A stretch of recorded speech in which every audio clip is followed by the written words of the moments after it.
Je vous le disais, une image vaut souvent 1000 mots. Regardez celle de Vladimir Poutine, en treillis militaire pour assister et s'afficher aux côtés des militaires russes au moment où les Russes et Biélorusses font des grandes manœuvres aux portes de l'Europe. Le chef du Kremlin nous avertit alors que les Européens préparent une riposte aux incursions russes dans le ciel de l'OTAN. Écoutons le président russe. Camarades, aujourd'hui nous menons la dernière partie de l'exercice stratégique Zapad 2025.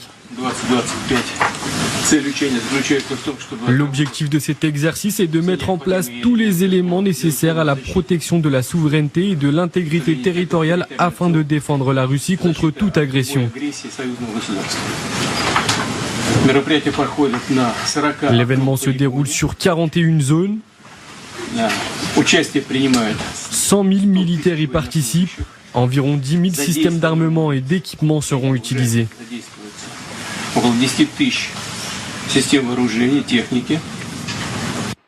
Se défendre contre toute agression, Magali Barthès, le message est clair.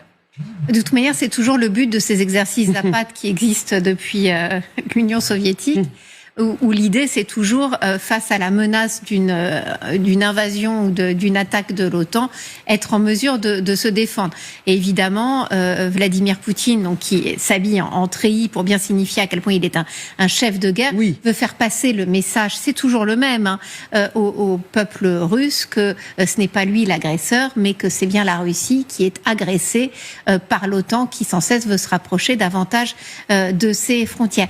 Ce qui est intéressant sur ces images, c'est que d'abord on a peu l'habitude de le voir en treillis. Vladimir Poutine. Je suis allée chercher la dernière fois qu'on l'avait vu en treillis. Eh bien, c'était en mars dernier. Et déjà, on disait c'est la première fois depuis le début de la guerre à Koursk.